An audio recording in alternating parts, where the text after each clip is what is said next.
ఎవరైనా చెప్పొచ్చు శుభాకాంక్షలు. నా పేరు నతానియేల్. నేను దేవుని సేవ చేస్తా ఉన్నాను దయానంద నగర్లో, అలాగే మల్కాపురం అంబేద్కర్ కాలనీలో దేవుని సేవ చేస్తున్నాను. సాయంకాలము ఈవినింగ్ వర్షిప్ సంజీవ్ కాలనీ 2లో దేవుని సేవ చేస్తా ఉన్నాను. ప్రభువు నన్ను రక్షించినందుకు ఎంతగానో సంతోషిస్తా ఉన్నాను. మరి మా కుటుంబం తరపున, రామా బ్లెస్సింగ్ సంఘం తరపున కూడి చేరిన సంఘ బిడ్డలందరికీ క్రిస్మస్ శుభాకాంక్షలు తెలియజేస్తా ఉన్నాను. మరి ముఖ్యంగా మన గ్రామ ప్రజలు దయానంద నగరు 1 and 2, రాజీవ్ కాలనీ, ముచ్చిమం కాలనీ, పైడిమం కాలనీ ఉన్న ప్రజలందరికీ కూడా యేసుక్రీస్తు ప్రభు నామములో మరి శుభాకాంక్షలు తెలియజేస్తా ఉన్నాను. నూతన ఆశీర్వాదాలు, నూతన సంవత్సరంలో ప్రవేశించబోతున్నాం. నూతన సంవత్సర ఆశీర్వాదాలు, క్రిస్మస్ ఆశీర్వాదాలు మెండుగా మీ అందరికీ కలగాలని ప్రభుపేట మనం చేసుకుంటా ఉన్నాను. ఆమేన్, హల్లెలూయా. అలాగే ఒక్కొక్కరు మీరు ఒక్కొక్క మాట చెప్పి గ్రీటింగ్స్ తెలియజేయచ్చు. రండి 2 నిమిషాల్లో. అగస్టిన్ వచ్చి చెప్తున్నాడు. తర్వాత మనం ఎప్పుడైనా ప్లే చేసుకోవచ్చు అన్నమాట.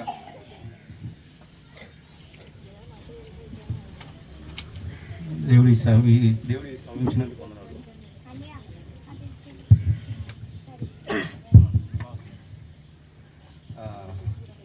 ముందుగా దేవుడికి వందనాలు చెల్లిస్తున్నాను. తర్వాత పాస్టర్ గారికి, తర్వాత సంఘ పెద్దలకి, మీకు అందరికీ happy Christmas and merry Christmas. తర్వాత ఏంటంటే నా పేరు అగస్టిను.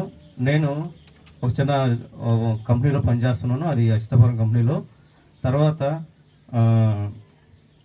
నేను ఈ మా కుటుంబం తరపున, మా ఈ సంఘస్థుల తరపున ఈ ప్రాంతంలో నివసిస్తున్న వాళ్ళకి క్రిస్మస్ శుభాకాంక్షలు తెలియజేస్తున్నాను. ఆమేన్.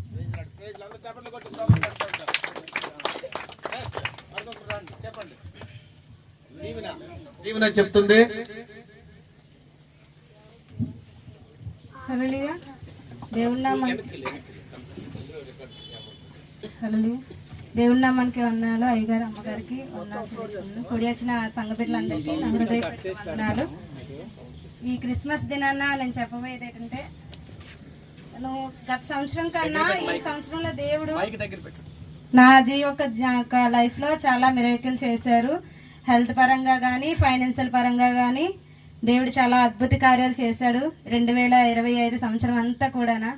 అలాగే ఈ దినాన చెప్పబోతున్నాను, ఎందుకంటే శుభాకాంక్షలు. అందరి కుటుంబంలో కూడా అలాంటి మిరాకిల్స్, హెల్త్ కానీ, ఫైనాన్షియల్ కానీ, ఎటువంటి పరిస్థితిలో ఉన్నా సరే దేవుడే సాయం చేస్తాడు. మనుషుల కన్నా దేవుడి మీద మొరపెట్టి మనం ఉండాలని ఈ యొక్క క్రిస్మస్ యొక్క ఆరాధనలోని అందరికీ కూడా హ్యాపీ క్రిస్మస్ తెలియజేస్తున్నాను. అలాగే ఈ దినం ఏంటంటే, మా హస్బెండ్ కూడా పిలవగానే ఫస్ట్ రాను, నేను పనికి వెళ్ళిపోతాను అన్నారు. అలాంటిది ఈ దినాన దేవుడు రప్పించాడు. అలాగే ఇది ఇంకా శాశ్వతం అవ్వాలని దేవుడు ఇచ్చిన సాక్ష్యం. దేవుడు చప్పట్లు కొట్టి ప్రభువుని కనపడదాం. హల్లెలూయా. Next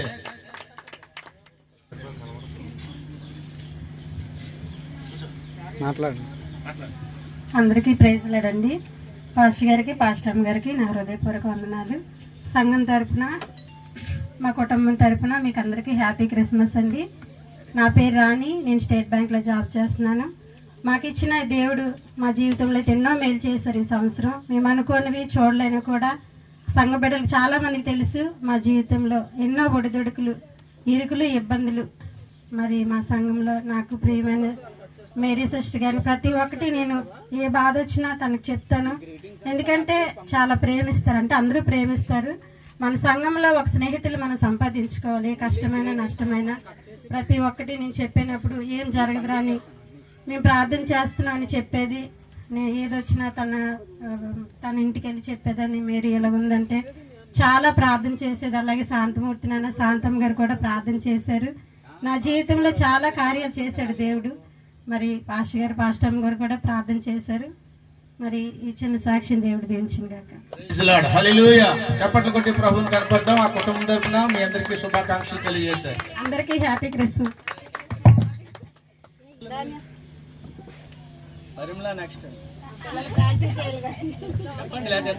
praise the Lord. Hallelujah. అందరికీ హ్యాపీ క్రిస్మస్. అలాగే నా పేరు ఎలియా. నేను ఇక్కడ దయానంద నగర్ రేమా బ్లెస్సింగ్ చర్చ్కి వెళ్తుంటాను.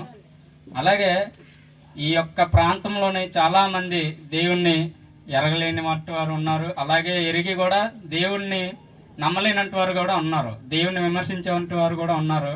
అలాగే ఈ యొక్క క్రీస్తు జననం ఎట్టి విధంగా అయితే ఆ బెత్లెహేంలో జరిగిందో, జ్ఞానులు ఆ చుక్కను చూసి ఎలా అయితే వెళ్ళారో, అలాగే మన ఈ ప్రాంతంలో ఇరువైపులా ఉన్న ప్రాంతాల వాళ్ళు, పట్టాలవతలు ఉన్న వాళ్ళు కూడా వాళ్ళ ఇంట్లో స్టార్లు పెట్టినప్పుడు ఆ స్టార్ దేనికని పెట్టారంటే ఇలా క్రీస్తు జన్మించాడు అనే ఒక గుర్తుగా మనం ఆ స్టార్ని వాళ్ళకి చూపిస్తున్నాం. అలాగే వాళ్ళకి అడిగినప్పుడు మనం క్రీస్తు జననం గురించి చెప్పాలి.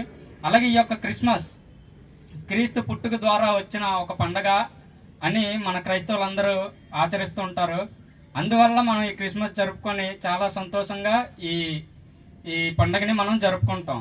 అందువల్ల క్రీస్తు జననం మన ఇతరులకి కూడా క్రీస్తు ఎరగనంటు కూడా మనం ప్రేమపూర్వకంగా తెలియజేయాలని, అలాగే ఈ యొక్క విషెస్ ఎంతవరకు వినబడుతుందో వాళ్ళకి, అలాగే మనం ఈ యొక్క విషెస్ని అప్లోడ్ చేసినప్పుడు కూడా ఎంతమంది చూస్తే వాళ్ళందరూ హృదయాల్లో క్రీస్తు జన్మించాలని ఈ చిన్న విషెస్ మీ అందరికీ తెలియజేస్తున్నాను. చేపట్లు కొట్టి ప్రాబ్లం కనపడతాం.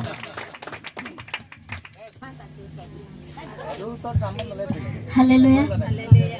నా పేరు రాణి, రేమా బ్లెస్సింగ్ చర్చ్ నుంచి, అలాగే మన సంఘం తరపు నుంచి వీడియో చూస్తున్న ప్రతి ఒక్కరికి హ్యాపీ క్రిస్మస్.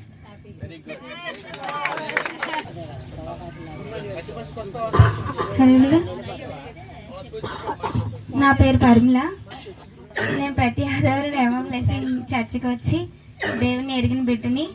అలాగే నేను శ్రీ చాణక్య డిగ్రీ కాలేజ్లో వర్క్ చేస్తున్నాను, అడ్మినిస్ట్రేషన్ వర్క్లో. అయితే నేను ఇప్పుడు చెప్పాలనుకున్నది ఏంటంటే, ఫాస్ట్ గారు కొన్ని నెలల్లో ఒక మాట చెప్పారు, సంఘం అంతా మనం సజీవంగా ఉండాలని చెప్పేసి. నాకైతే ఈరోజు మనందరం సజీవులమై ఉన్నామని కనిపిస్తుంది. ఎందుకంటే చాలా నిండుగా ఉంది సంఘం అంతా. ప్రతి ఆదివారం చాలా చాలా కొంతమంది ఉంటారు. మన సంఘం చాలా ఎక్కువ మంది, 50 కుటుంబాలు ఉంటాయి ఇంచుమించు. కానీ ఎప్పుడు ఇంత నిండుగా కనిపించలేదు. ఈరోజు చాలా సంతోషంగా ఉంది. అలాగే ఇలాగా ప్రతి ఆదివారం కూడా ఇలా ఉండాలని కోరుకుంటున్నాను ఈ నెక్స్ట్ న్యూ ఇయర్ నుంచి. అంటే చూడండి, అద్దం పెట్టి సంఘస్థుల్ని చూడమని చెప్పారు కదా, ఆ మాట అయితే నాకు మనసుకి ఎంతగానో గాయపరిచింది. ఆ రోజు అనుకున్నాను ఏ రోజు ప్రతి ఆదివారం మిస్ అవ్వకూడదు అని చెప్పేసి. అందరూ కూడా ఆ యొక్క మాటను చాలా సీరియస్గా తీసుకొని దేవుడి సన్నిధిలో మందిరంలో ప్రతి ఆదివారం ఇటు రీతిలో మన సంఘంలో నిండుగా కనిపిస్తూ సంఘాన్ని మనం ఒకరొకరు స్నేహం కలిగి కష్టాల్లో నష్టాల్లో ప్రార్థనలు చేసుకొని ఉండాలని ఈ క్రిస్మస్లో నేను కోరుకుంటున్నాను. థ్యాంక్ యూ అందరికీ. అలాగే వింటున్న వారికి, వీడియో చూస్తున్న వారికి అందరికీ కూడా క్రిస్మస్ శుభాకాంక్షలు తెలియజేసుకుంటున్నాను.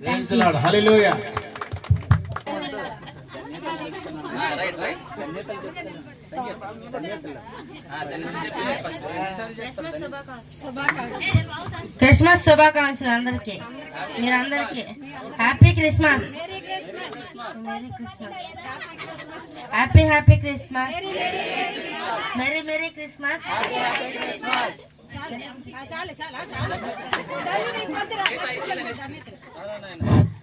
దేవుడి నామాన్ని మీ అందరికీ వందనాలండి.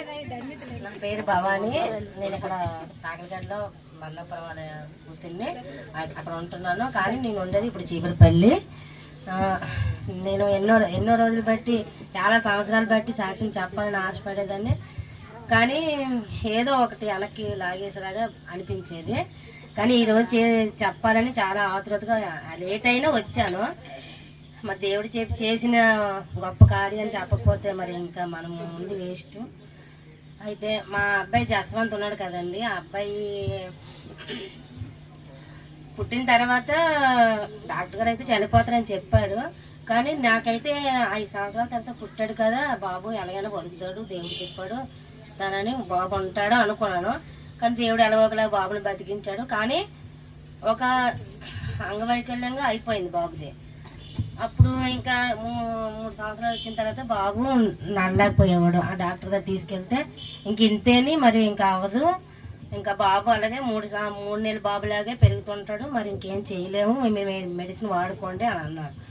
ఇక్కడ నుంచి మేము జీవులపల్లి వెళ్ళిపోయిన తర్వాత అక్కడికి వెళ్ళిన తర్వాత నాకు మెడిసిన్ కొనుక్కోవడానికి కూడా డబ్బులు ఉండేవి కాదు. అప్పుడు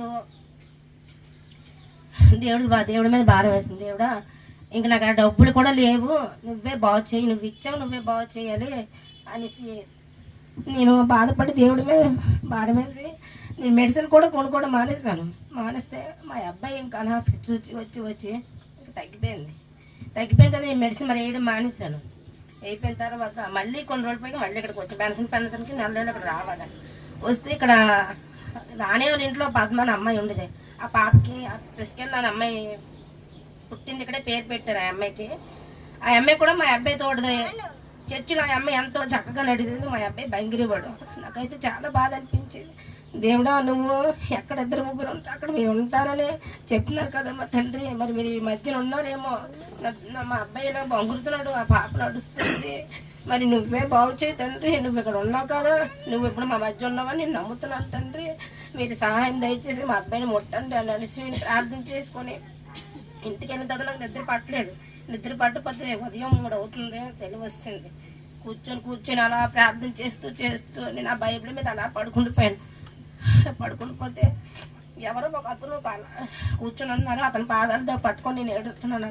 మా అబ్బాయిని బాగు చేయండి అంటే, నువ్వెందుకు ఏడుస్తావు, నువ్వెందుకు బాధపడతావు? మీ అబ్బాయి 12 సంవత్సరాలు దాటిన తర్వాత దేవుడు కంపల్సరీగా మీ అబ్బాయిని బాగు చేస్తాడు, అప్పుడు మీ అబ్బాయి నడుస్తాడు. ఇప్పుడు నువ్వు అడిగిన అవ్వదు అని దేవుడు ఎవరు అతను చెప్పారు. చెప్పిన తర్వాత నాకు తెలివి వచ్చిన తర్వాత ఏటెలాగవుతుంది అనుకున్నా. మా అబ్బాయి కొద్దిగా ఎత్తి నడ్డము పడిపోవడం అవన్నీ జరిగి స్కూల్లో కూడా ఎన్నోసార్లు పడిపోయారు. అందరూ ఏలకోలం చెడు ఇవన్నీ చేశారు. తర్వాత ఇక్కడ కేజీహెచ్ మొన్న వచ్చిన తర్వాత మా అమ్మ అనేది ఒకసారి కేజీహెచ్కి వెళ్దాం అమ్మ అని తీసుకుని వెళ్తే అక్కడ అన్నారు ఆపరేషన్ చేస్తే బాగవుతుంది అన్నారు. ఇప్పటికి మా అబ్బాయికి 14 సంవత్సరాలు మొన్న ఆపరేషన్ అయినప్పటికీ. అప్పుడు పెదవాళ్ళతో రాశారు, పెదవాళ్ళతో తీసుకొని వెళ్తే డాక్టర్ గారు అన్నారు ఆపరేషన్ చేస్తాము, నరం అయితే పట్టించింది పుట్టుకలోనే, నరం కట్ చేస్తే అబ్బాయి బాగా నడుస్తాడు, కాకపోతే కాలు అయితే పొట్టు కానీ కాలు కిందకి మోపి నడుస్తాడు, ఏమి ఇబ్బంది ఉండదు అని అన్నారు. సరే సార్ చెయ్యండి అని అంటే మొన్న 9వ నెల 9వ తారీఖున మా అబ్బాయికి ఆపరేషన్ చేశారు. కాలు అయితే కిందకి దిగిపోయింది, మా కిందకి మోపుకొని నడుస్తున్నాడు, ఎత్తి నడట్లేదు. కాకపోతే మరి కాలు పొట్టి కాబట్టి మేమేమనుకోలేదు. దేవుడు నాకు ఈ చిన్న సహాయమైన చేసినందుకు దేవుడికి ధన్యవాదాలు. మరి మీ అందరికి క్రిస్మస్ శుభాకాంక్షలు.